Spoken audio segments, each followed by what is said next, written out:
চ্যানেলে সকলকে ওয়েলকাম জানিয়ে শুরু করছি আজকের অত্যন্ত বড় ব্রেকিং নিউজ।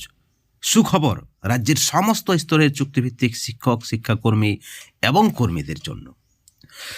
প্যারা টিচার থেকে শুরু করে শিক্ষাবন্ধু থেকে শুরু করে এসএসকে এমএসকে থেকে শুরু করে অঙ্গনওয়াড়ি কেন্দ্রের যারা কর্মী রয়েছেন তাদের সকলের বেতন বৃদ্ধির সম্ভাবনা 2025-এর রাজ্য বাজেটে। আজকের অত্যন্ত বড় প্রতিবেদন, আপনাদেরকে অনুরোধ আপনারা পুরো ভিডিওটি সম্পূর্ণ দেখবেন। শিক্ষা সমাজের একটি অন্যতম অঙ্গ। শিক্ষিত সমাজ ছাড়া কোনো রাজ্য, কোনো দেশ তথা মানুষ উন্নতি সাধন করতে পারে না।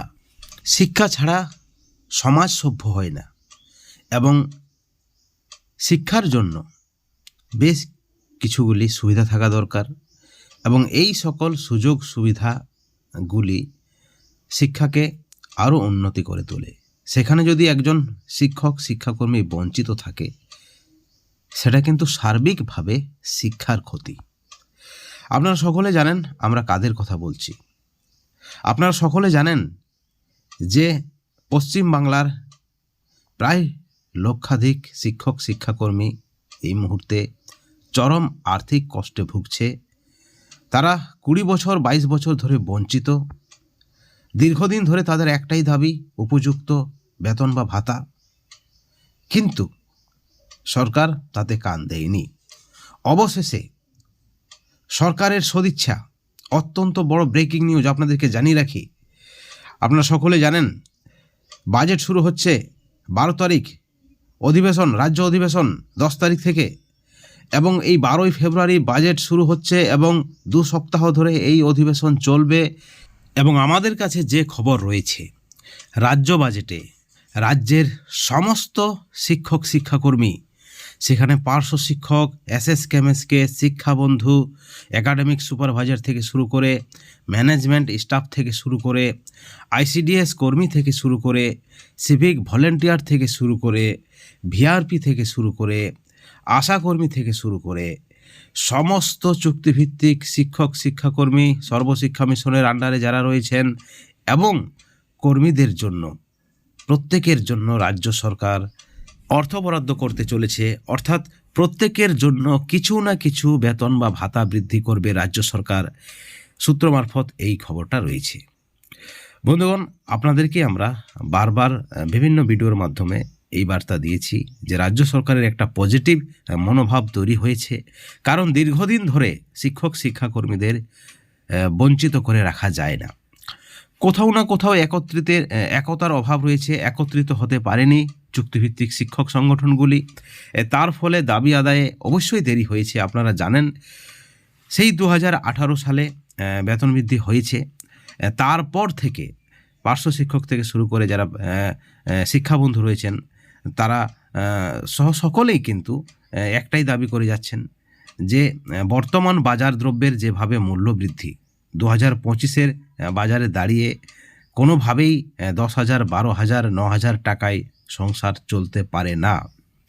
বারবার বিভিন্ন দপ্তরে ছুটে গেছেন চুক্তিভিত্তিক নেতৃত্বরা, শিক্ষামন্ত্রীর কাছে গেছেন, মুখ্যমন্ত্রীর দপ্তরও দাবিপত্র তুলে দিয়েছেন এবং প্রত্যেক জায়গায় আশার বাণী, প্রত্যেক জায়গায় আশ্বাস, প্রত্যেক জায়গায় প্রতিশ্রুতি, কিন্তু সেই প্রতিশ্রুতি পালন হয়নি। কিন্তু এই যে দীর্ঘদিন ধরে একটা ক্ষোভের সৃষ্টি হচ্ছে, কোথাও না কোথাও মানসিকভাবে ভেঙে পড়ছেন এই সকল শিক্ষক, শিক্ষাকর্মীরা। তারা বুঝতে পারছে না কিসের শত্রুতা সরকারের, কিসের শত্রুতা মুখ্যমন্ত্রীর সঙ্গে, মুখ্যমন্ত্রী তাদের সঙ্গে কেন এই ধরনের আচরণ করছে বা এই ধরনের মনোভাব রেখেছেন। অনেক শিক্ষিকাই কিন্তু আমাদেরকে ফোন করেন বা আমাদের চ্যানেলের কমেন্ট সেকশনে বলেন যে কেন এতটা অমানবিক হচ্ছে রাজ্যের মুখ্যমন্ত্রী তাদের প্রতি। বন্ধুগণ, আপনাদের সকলকে আমরা অনুরোধ করব, আপনারা কয়েকটা দিন ধৈর্য ধরুন। যে খবর রয়েছে খুব শীঘ্রই হয়তো রাজ্যের মানবিক মুখ্যমন্ত্রী সমস্ত বঞ্চিত চুক্তিভিত্তিক শিক্ষক, শিক্ষাকর্মীদের জন্য ভালো খবর দেবে বা দিতে চলেছে, যেমনটা কিন্তু সূত্র মারফত খবর রয়েছে।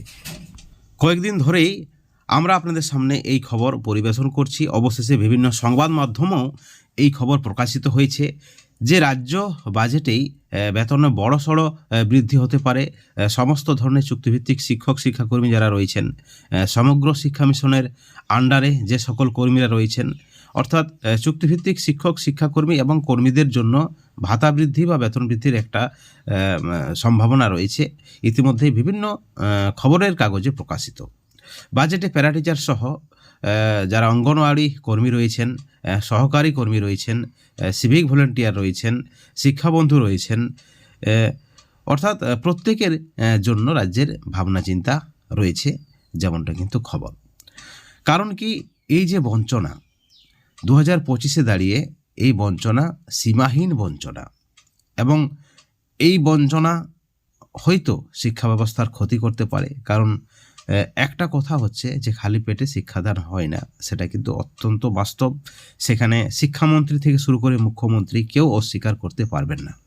বিভিন্ন সময়ে চুক্তিভিত্তিক যারা নেতৃত্ব রয়েছেন, সাধারণ শিক্ষক শিক্ষাকর্মীরা রয়েছেন বা কর্মীরা রয়েছেন, তারা কিন্তু বিভিন্ন সময়ে তৃণমূলের বিভিন্ন জনপ্রতিনিধিদের কাছে তারা কিন্তু ছুটে গেছেন এবং তাদের দাবিপত্র দিয়েছেন। স্থানীয় যারা এমএলএ এমপি রয়েছেন, আপনারা দেখেছেন, প্রত্যেকটা খবর কিন্তু আমরা কভার করেছি, প্রত্যেকটা আপডেট আপনাদেরকে আমরা দিয়েছি। অর্থাৎ রাজ্য জুড়ে চুক্তিভিত্তিকদের দাবি আদায়ের একটা চেষ্টা কিন্তু চলেছে। সেখানে বিভিন্ন সংগঠনের বিভিন্ন নেতৃত্ব যার যেমন সাধ্য তারা কিন্তু জনপ্রতিনিধিদের কাছেও গেছে এবং প্রত্যেক জনপ্রতিনিধি, এমএলএ এমপি, প্রাক্তন মন্ত্রী, আধিকারিক যারা কিন্তু দায়িত্বে রয়েছেন শাসক দলের, তারা প্রত্যেকেই আশ্বাস দিয়েছেন এবং প্রত্যেকে একটা কথা বলেছেন, এই দাবিপত্র তারা কিন্তু শিক্ষামন্ত্রীর কাছে বা মুখ্যমন্ত্রীর কাছে পাঠিয়ে দেবেন এবং সেখান থেকেও একটা পজিটিভ পরিবেশের সৃষ্টি হতে পারে বলে মনে করছেন চুক্তিভিত্তিক শিক্ষক সংগঠনের নেতৃত্বরা। সরকারপন্থী নেতৃত্বরাও আশাবাদী। আপনারা জানেন, নতুন দায়িত্বপ্রাপ্ত কমিটি তারা কিন্তু আমাদের চ্যানেল মারফত জানিয়েছেন যে তারা সার্বিকভাবে চেষ্টা করছে সকলে একত্রিতভাবে, কারণ এই বঞ্চনাটা তাদেরও বঞ্চনা, তারাও এই বঞ্চনার বাইরে নয়। তারাও একজন পার্শ্ব শিক্ষক, একজন এসএসকেএমএসকে, একজন শিক্ষাবন্ধু, অর্থাৎ তাদেরও বঞ্চনা রয়েছে। তারাও চাইবেন যে এই সরকার মামাটি মানুষের সরকার, জনগণের সরকার, যদি তাদের দাবিটা পূরণ করে, বা কেন করবে না তাদের দাবিটা পূরণ, তাদের দাবিটা অত্যন্ত ন্যায্য দাবি। এবং একজন শিক্ষক শিক্ষাকর্মী প্রায় 18 বছর, 20 বছর, 22 বছর ধরে শিক্ষকতা করার পরও যদি তাদের এইভাবে বঞ্চনা সইতে হয়, তা কিন্তু চরম লজ্জার, এবং এই লজ্জাটা রাজ্যের সরকারের। বন্ধুগণ, এই ভিডিওর পরিপ্রেক্ষিতে আপনাদের মতামত কি, আপনাদের প্রতিক্রিয়া কি, অবশ্যই আপনারা চ্যানেলের কমেন্ট সেকশনে কমেন্ট করে জানাবেন। সকলে ভালো থাকবেন, সুস্থ থাকবেন। Thank you so much.